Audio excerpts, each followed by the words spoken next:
Stories 3. Name this happened to me during my freshman year of college in 2019. I'm graduated now, but I often think about it during Halloween week. My college had crazy parties daily. I attended a Big Ten school, so there are always fraternity costume parties, and even the bars make people dress up. It gets pretty wild. Lots of booze, lots of police, and lots of memories. This event happened to me on the Saturday of Halloween week. Our football team had a huge win that day, and my friends and I were going to this one particular fraternity off campus to celebrate the victory. We knew about this because one of my friends, Alexandra, was dating a guy on the team. We got to the frat party around 11 o'clock and things got pretty crazy. Everyone was getting drunk really fast, and we were all booing the school that we beat in different chant while the music blasted. I was taking shots and dancing with all my friends, having a blast. It's critical to note that my phone had died during this time. I had given it to Alexandra to put in her purse. Later, I told my friends that I had to go to the bathroom and to wait for me by the DJ booth. We were all pretty intoxicated at this point. While I was in the bathroom peeing, I heard some frat brother in the house scream "cops" at the top of his lungs, and people started screaming and scrambling to get out of the house. I sprinted out of the frat house and was greeted by multiple cop cars and lights flashing. People were sprinting in different directions. Some cops were already talking to the frat brothers, while others were trying to catch underage people. In my intoxicated state, I realized I didn't have my phone. I started yelling out for my friends while avoiding the cops. Realizing I wasn't going to be able to find them in the crowd, I decided to start making my way home, even though I wasn't entirely sure how to get home. This frat house was pretty far off campus in a different part from other frats. I started making my track home, and it was absolutely freezing. Even though it was only October, it was like 37 degrees that night. I'm still heavily tipsy, but conscious of everything around me. After a while, I knew I needed a break to warm up and hopefully sober up. I saw a building that looked like one of the academic buildings I'd heard about, so I approached it, opened the door, and stepped inside. It was pretty dark in there, but a few exit signs at different door entrances illuminated a decent portion of the inside. After 5 minutes, I started to sober up a little bit and realized I wasn't in an academic building. I was in a warehouse. I was much warmer, but I became nervous about the eerie feeling around me. I went to open the door, and a pit sank in my stomach. It was locked. How could it have been opened if it was locked from the inside? I started to make my way towards a door near the exit sign. I pushed it open and went through the door, expecting it to lead me to outside, but it was to another part of the building. This room was much smaller, illuminated by a low red light. There was a buzzing noise in the room from some machine. I could see chains hanging from the ceiling and steam in the room. It was like a typical horror movie scene. I went to turn around and go back through the door, but this door was also locked behind me. Sheer panic set through me, and at this point I was trying not to break down. I leaned up against the wall and slid down, silently crying. This is when I heard a door slam shut and footsteps. I instantly went silent and my eyes widened. I heard another door shut and more footsteps. It was getting closer to my area. I saw the door next to me. As quietly as possible, I opened it and snuck through. I started wading through the hanging chains and the steam. I heard the door from the previous room open and the footsteps approaching, and they were big, heavy footsteps. My fight or flight kicked in, and I came near a window with all my might. I kicked it 5 times with my foot, shattering it. This was when I heard the feet running towards the door. I had maybe 10 seconds to spare. I leapt out the window, not even realizing that the other side of the building I was now on happened to be a high drop. I fell like 10 foot out of the window, landing on top of 2 recycling bins. I pushed myself off, shocked by the impacts, and looked up at the window. It was shattered, and there was no one in the window frame. I dashed underneath some pine trees a few feet away, hiding myself in the shadows. When I looked back up, that's when I saw a figure looking out the window, looking in all directions for me. My whole body went numb in fear. As quietly as I could, I snuck across the street and ran. I ran for my life as fast as I could, for I didn't know how long until I recognized the side of campus my dorm was on. I got back to my dorm and my friends were waiting for me outside.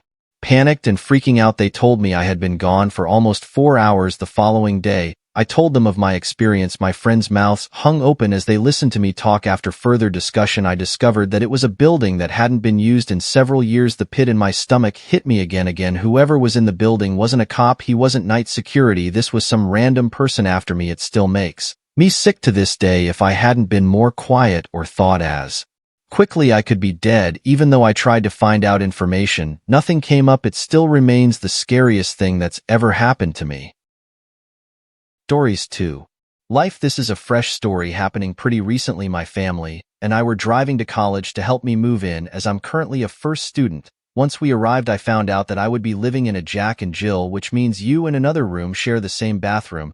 So essentially I'd be living with 3 other guys. I already knew one of them in the other room. We met at orientation and got to know each other. His roommate doesn't matter for This story, though, it's my roommate 𝐬𝐭𝐨𝐫𝐫 who I'm going to talk about. I got his socials beforehand and we exchanged information prior to moving, and I tried talking to him on Instagram to get to know him better, but his replies seemed dry. On top of that, his profile seems like one of those Discord mods that you see on Instagram Reels or TikTok. Once we moved in, I met him, and ironically, he looked like a Discord mod, except he had a skinny build around my height. He looked very pale and had a peach fuzz mustache. I tried talking to him again. His talking style matched his texting style and seemed very introverted. He stuttered a lot and always tried to end the conversation as quickly as possible. I tried to lighten him up by asking what kind of music he listens to, but he said he doesn't. His music wouldn't fill his cup of emptiness. To make things more weird, when he set up his PS5, he immediately started gaming. It's not him gaming that's weird, it's what he does when he games. 𝐬𝐭𝐨𝐫𝐫 makes these weird grunting noises, violently shakes his body,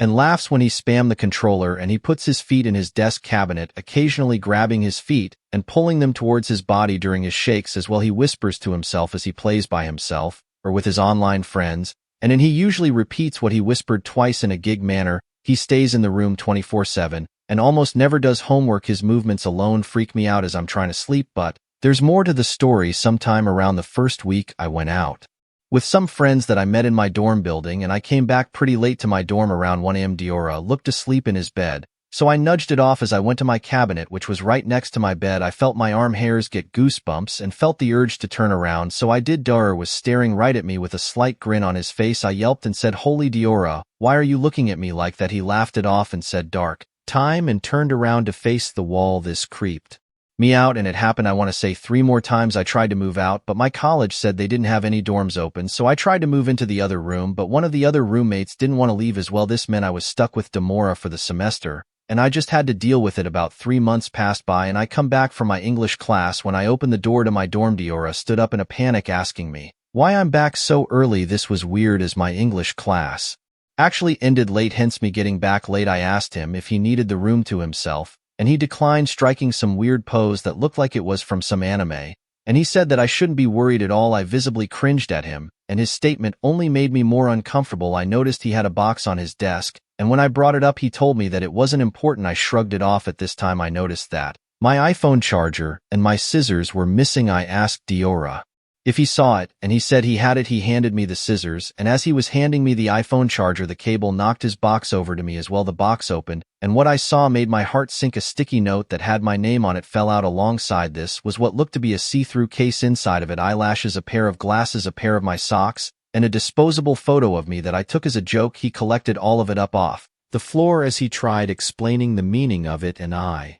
yelled at him to get out. He left immediately. I texted my RA the situation, and he told me that he was out at the moment, but when he comes back tomorrow, to show him the box as evidence, so that they would have a reason to kick 𝐬𝐭𝐨𝐫𝐫𝐫 out. So I got the box and hid it within my laundry bin. I felt really rattled, and the sight of my roommate disgusted me. However, in an hour, he came back. I just told him to stay on his side and not to talk to me. After that, no words were spoken. I tried to stay awake out of fear that he might try to find the box, but after it being a long day, I fell asleep around 2 a.m. When I woke up, I saw 𝐬𝐭𝐨𝐫𝐫𝐫 was gone, and it felt good seeing him out of the room for once. But then I remembered the box. I went to my laundry bin, and it was gone. I panicked, and not long after my RA was knocking on the door, I let him in and told him the story. While he did believe me, he said he can't do anything without that box, otherwise he'd just be going off my word alone, which isn't much. I felt like I was losing my mind. The RA left, and about 5 hours later, 𝐬𝐭𝐨𝐫𝐫𝐫 came back. I asked him what he did with the box. He played dumb and said, "What box? I don't know what you're talking about." I pressured him to stop playing dumb,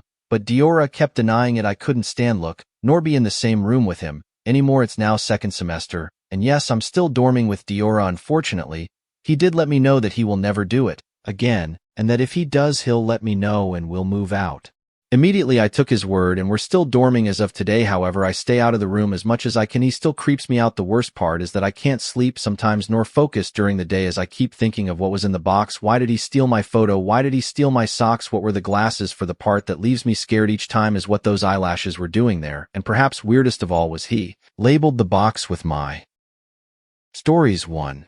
My name is Chuck. I graduated from the University of California, Berkeley in 2016. My college experience was perfect. I was part of a frat. I managed my studies well and spent just the right amount of time chasing girls. I'm actually still friends with a lot of my old frat brothers, and I recently got engaged to my fiancée, Rosie. whom I also met at Berkeley if you had asked me my opinion of Berkeley when I was a freshman, though I can assure you that my answer would be very, very different what I'm about to tell you was one of the main reasons why I was never overly ambitious in high school. The Berkeley atmosphere was extremely foreign to me, and it was weird being surrounded by so many self-proclaimed high achievers. As a freshman, I was quickly swept up into the frenzy of career development and planning the next 30 years of your life as an 18-year-old. Silly, I know, but that was the nature of my school at the time. If you wanted to get any sort of offer in the business world, having a strong LinkedIn profile was a necessity. I can still remember the stress of cultivating a professional image online, as if my future hinged on which people I connected with and what skills I listed. Regardless, I checked all the boxes and began my search for a summer internship. It wasn't long before my inbox chimed with an actual meaningful message. To my genuine surprise, a prestigious business firm had reached out to me expressing interest in my profile. It wasn't one of those bot messages either. The substance of the message indicated that this was actually a unique message designed specifically for me. I read it over like 6 times before finally responding, and after about a day in a brief correspondence, I was invited to a first-round interview. I spent hours researching the company so I'd know what to expect come the interview, and I prepped myself with all the sample questions I could find. I soon got a message from a guy named Armin Slawinski. I'll never forget that name for as long as I live. He stated that he was to be my interviewer, and naturally the first thing I did was do some background research on the guy. However, excitement soon gave way to puzzlement. I scoured LinkedIn for Armin's profile, expecting to glean some insight into the person I'd soon be meeting. Strangely, I found nothing, no trace of their professional footprint, no social media, nothing. I shrugged it off, attributing it to perhaps a preference for privacy or something like that. Armin and I agreed on a day and time, and he gave me the interview location. I searched it up on my phone and realized that it was some random coffee shop in Oakland. This is when I started getting confused. Why would an interview not take place in Berkeley? We had tons of coffee shops and perfect places for interviews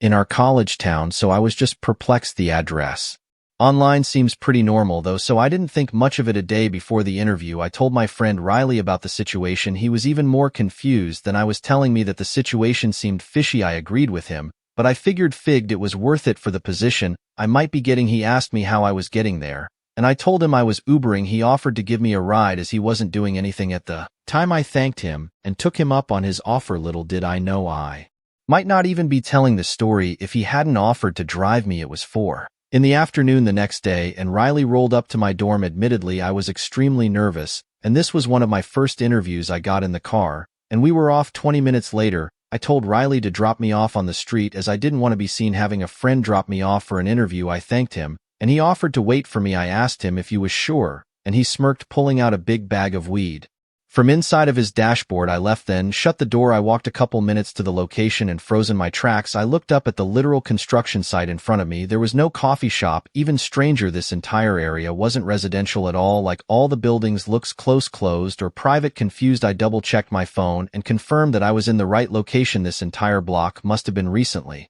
demolished, so recently that even Google Maps hadn't updated. I pulled out my phone to call Riley, but before I could, a booming voice rang out behind me. "Chuck!" exclaimed a deep voice. I whipped around and was met with the appearance of an absurdly tall man wearing an expensive-looking black suit. Thank God, I thought, grateful that this whole ordeal hadn't been some kind of setup. His presence was commanding, yet oddly out of place amidst the derelict surroundings. I should also note that the car he was standing next to was a matte black Bentley. He walked toward me with a confused look on his face. We shook hands, and when I asked him about the construction site, he said he was just as surprised as I was. He furrowed his eyebrows and put his hand on his chin. "You know what, why don't we find someplace else? Get in," he said, motioning towards the Bentley. He walked back to the car and shouted over his shoulder, "Shotgun's all yours." Without another word, he got in the front seat and shut the door excitedly. I followed. I walked around the car just to admire it a little and couldn't help but glance into the back seat. I expected to see the beautiful leather seats that you would expect in a Bentley, but instead my eyes met a sight that sent a chill down my spine. Lying flat on the ground, obscured by the shadows, was a man. In his hand he held something long and metal. Panic surged within me, my mind racing with the implications of what lay before me. This was a trap. I turned away from the car and ran as fast as I had ever run before. I heard the man yell my name from behind me, but I didn't even turn around to look. As I ran, I heard the one sound I was dreading: screeching tires. I shot a glance over my shoulder and saw the car turning around pointing in my direction. I had to think quickly. There was no way I was going to outrun a car. Wasn't like I could just escape the situation. There wasn't really any open space around me, just an endless maze of streets. I could feel the terror coursing through my veins. I made it to the next intersection and faced a choice that may have decided my fate. Left or right? Logic told me to just turn left as it was closer, but my feet chose for me before my brain could. I sprinted across the street to the right and darted down the road. I knew I didn't have long, 10, maybe 20 seconds at most. As if by some miracle, one of the buildings in front of me had a fire escape that looked just low enough to jump onto. With every ounce of my strength I vaulted myself upwards, grabbing onto the ladder. I had never done a pull-up in my life, but in my mind this was life or death. I made it up the ladder and kept climbing. The Bentley whipped around the corner and stopped on the street in front of the building. I couldn't see the driver, but I knew he was looking at me. There was nothing else I could do. If they chose to follow me, I'd just have to fight. The next minute felt like an eternity. The car stood there a little while longer and then accelerated down the street, turning left to never be seen again. I couldn't breathe. I pulled out my phone and called Riley, basically screaming into the phone about what happens. I stayed on the fire escape until he found me. I got in the car and we sped off in silence. The aftermath of this whole thing was pretty uneventful. I sort of blocked it out of my brain and refused to talk about it, even with Riley. As far as I was concerned, it never happened, but as much as I tried, there are times like right now when I can't help but recall every horrifying detail of what could have been the last day of my